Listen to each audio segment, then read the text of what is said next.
Hi, my name is Grant Howarth. I am the music therapist and bereavement coordinator for Heart to Heart Hospice of Lufkin, Nacogdoches. If you're watching this video, that means that you have recently lost someone you care for, or you're just looking to find ways to cope with the stressors and the uh, differences that come with holiday seasons and figure out what grief looks like during that holiday season. As I talk today, I'm going to give a few caveats. Grief support is not a one size fits all. Some of the things that I talk about today are going to really resonate for you, and some things are just going to completely miss the mark. Take what you need to and leave what you don't.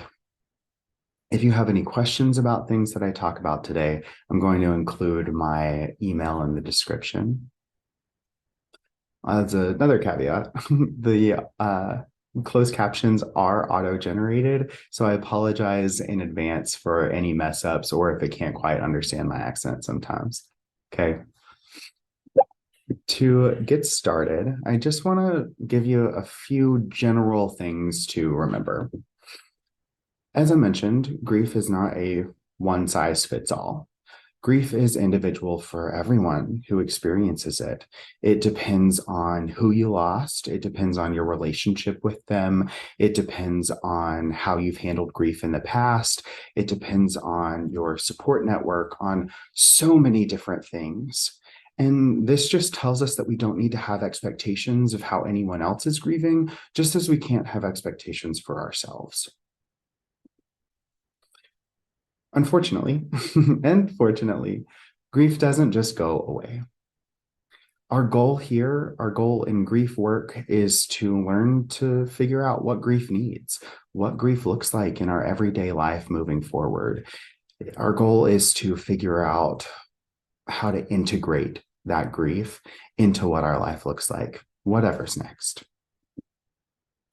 And please remember, grief, mourning, bereavement, all very natural and normal responses to losing someone, to death, and to losing property. Our body is going to react how it needs to. Sometimes we just need to figure out what that means. There are some healthier ways to cope, and there are some unhealthier ways to cope that I'll kind of get into later. But remember, what you experience is normal.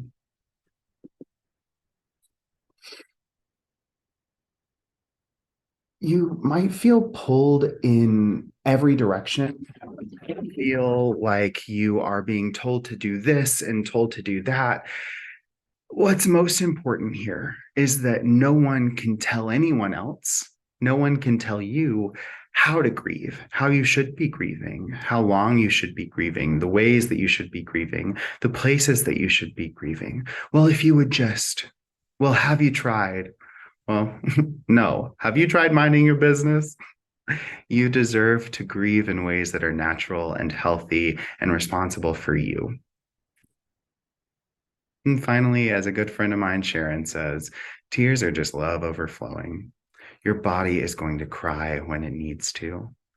Don't try to force it. Don't feel like not crying makes you a terrible person. Don't feel like crying too much makes you a terrible person. Your body just needs to cry sometimes. The last caveat that I'll make for today, as you notice yourself and understand how grief is beginning to affect you in all the different ways that it can, from physical to emotional to spiritual and everything in between, remember, if it feels like it's getting out of hand or you feel like you need some support through that, we've got some resources that I can send you and that I will talk about at the end of this video. So those were the overall things, the general things. Now I'd like to get into a few more specifics and a few specific reminders. The first one being boundaries and honesty. You've got to be honest about how you feel. It is so important to be able to express that, even if you can't quite put it into words. When people around us don't know what we're experiencing, we can't expect them to help. And when we don't express what we're feeling in some way, some shape, some form, it doesn't always mean talking. We can't receive help. With that, Boundaries.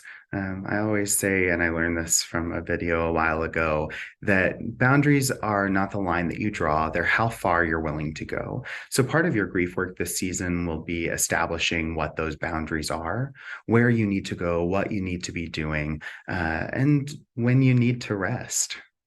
Just remember, you are not obligated to do anything.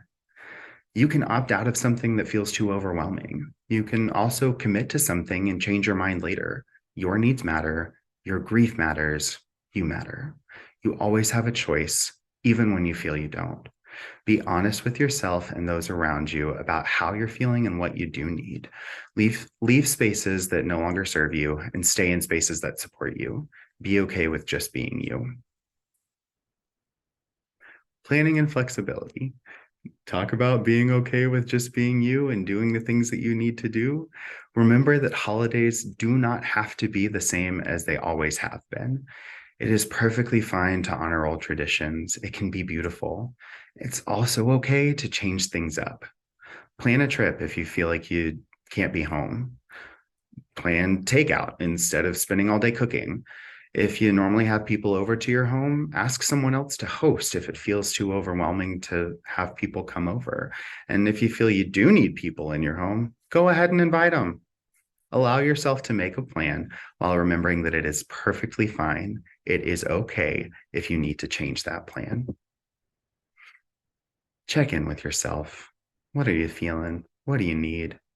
Remember that multiple emotions and feelings can exist and will exist at the same time, and they're all valid. You're allowed to be hurt, sad, scared, angry that your loved one died. And you can find joy by allowing yourself to celebrate. A lot of people have told me that being happy or celebrating, especially around the holidays, feels like a betrayal. This could not be further from the truth.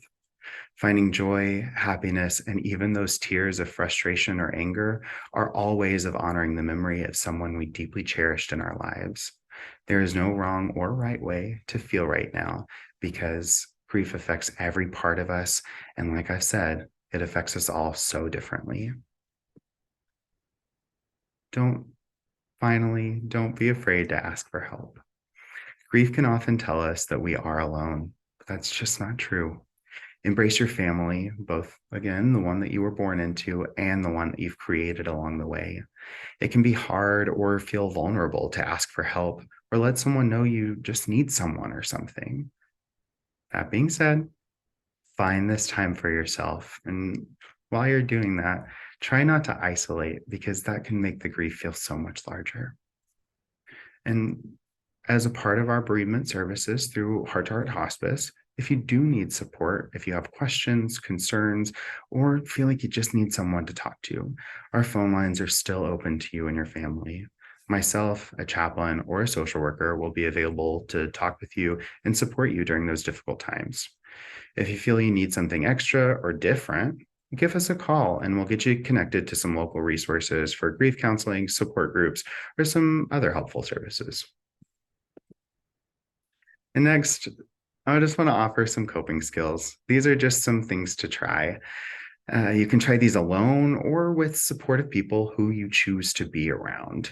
And remember, some of these might work really well and some of them might be a complete flop. Take them how you need to. One of my favorites is scripts. You know you'll get the questions. Well, what have you been up to? How are you feeling? I found that scripts can help us share only what we're comfortable sharing with only those who we choose to share with. Make a plan for how you want to respond. If you need to give a blanket answer to everyone, I've been doing fine, thank you for asking, that's okay.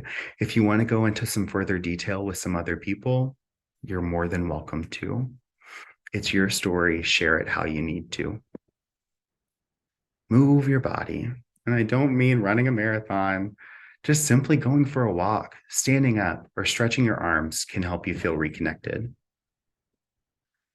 Set an extra plate or a seat at the table. It's okay to still want your someone to still be here and honor their memory by providing physical space for that. Light a candle. Light a flame that beautiful flame, one that continues to burn, one that serves as a reminder for your love and for your memories and for your hopes.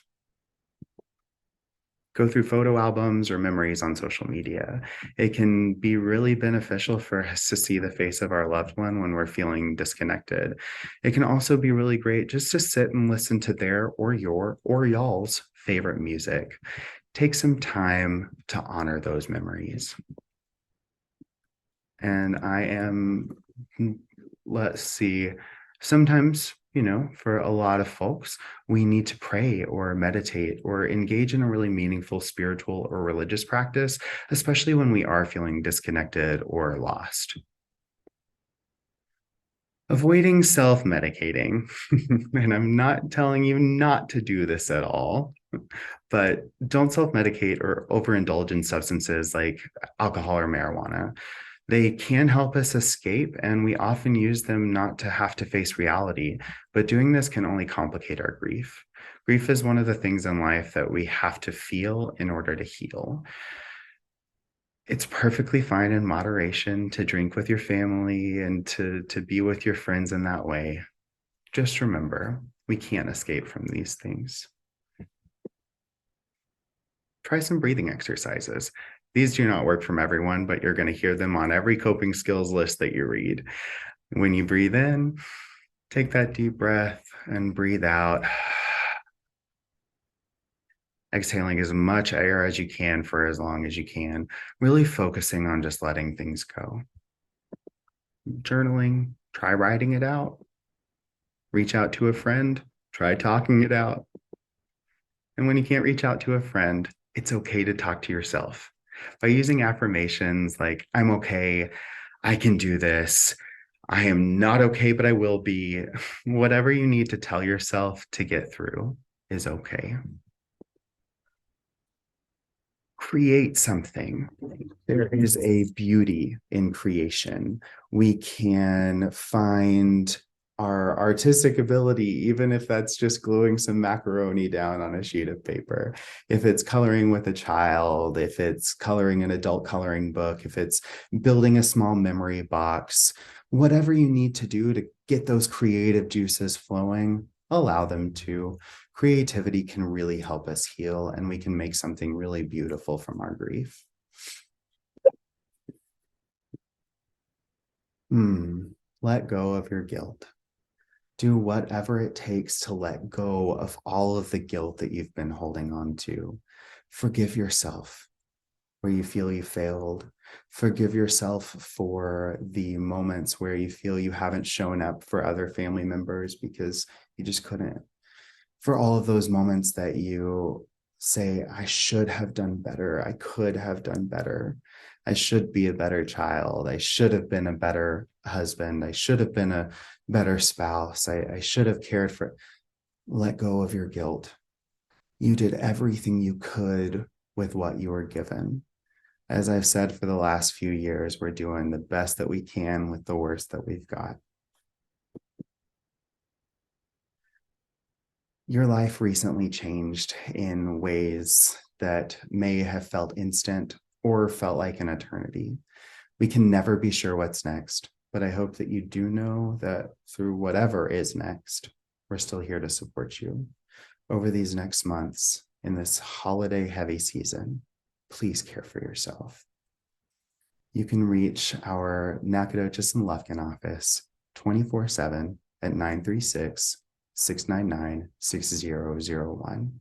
If you have any questions, concerns, need some more information, or like I said, just want to talk to someone, my name's Grant, and I would love to hear from you. Thank you.